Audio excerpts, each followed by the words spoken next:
Bakit may ibang tao dito sa libingan ng aking pamilya? Okay mga kaibigan, ayan, narito pa ako ngayon sa Chinese cemetery kung saan po mga kaibigan. Dadalawin ko po ang aking kapatid. Shoutout po sa taga Barangay Gubangbang. Asan na yung libingan? Ay, dito. Hi. Yan po mga kaibigan. Siyempre, andyan si nanay nagpapalinis. Magpapalinis daw siya. Tingnan ko kung maabutan ko pa.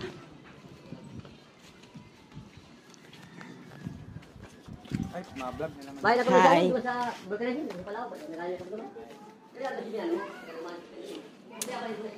Dito nakalibing ang aking kapatid. Si kuya ko. Yan, nasa panikasulok siya kasi diyan ako nakabili ng lote eh. Lote para sa family.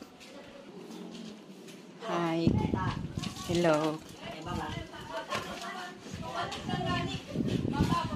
Linis-linisan tayo.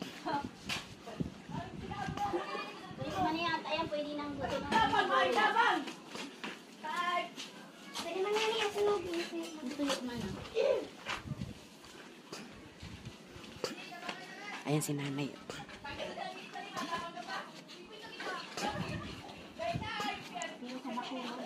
Nay. Si nanay. Ayan.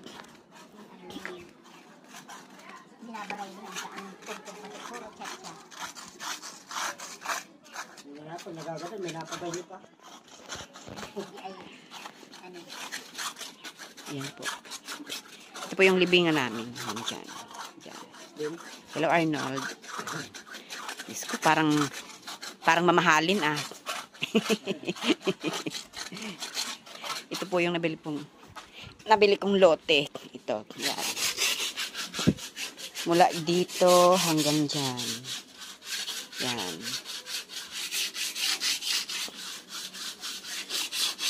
Wala po kami pang palapida. Ito sa... Kaysa na ini?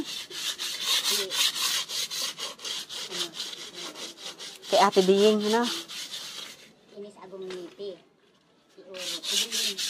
Ito sa tita ko. Ito yung sa kapatid ko. Mahal kasi ng lapida. Cannot afford. Pobre lang kami. Yan. Bakit may ibang tao dito sa libingan ng aking pamilya? Bakit? Kasi, ito po kasi mga kaibigan yan o, si Edwin Oro ay isa ko pong matalik na kaibigan. Tulad ko, wala din po ang kanilang pamilya, hirap din. So, nagsuggest po ako na kung gusto nila, dito na lang din ilibing si Mr. Oro. Yan, ang aking kaibigan. Para kako, hindi na sila gumastos. Kasi ang mahal-mahal nga ng paglilibingan dito sa sementeryo, ilang libo rin, no?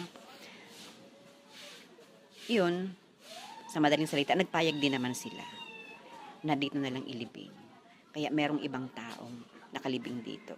Tapos dito naman, sa wala pang pangalan din, yung tita ko, wala din naman, pobre din naman na katulad ko. Dito ko na lang din pinalibing dyan. Tapos eto, kapatid ni nanay, dito ko na lang din pinalibing kasi alam nyo na ang lahi namin. Mga hampas lupa, no? Ito, sa kapatid ko ang pinakaunang nakalibing dito, kapatid ko at lola ko dyan.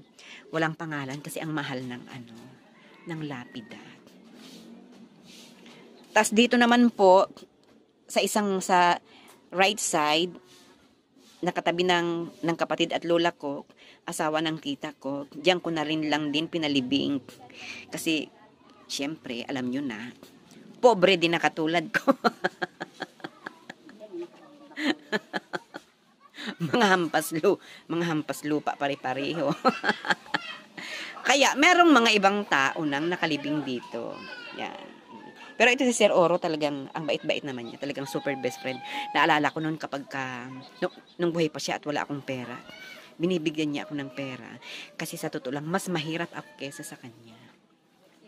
Kaya yan ang storya kung bakit merong mga ibang tao dito sa aming lote, dito sa cemetery.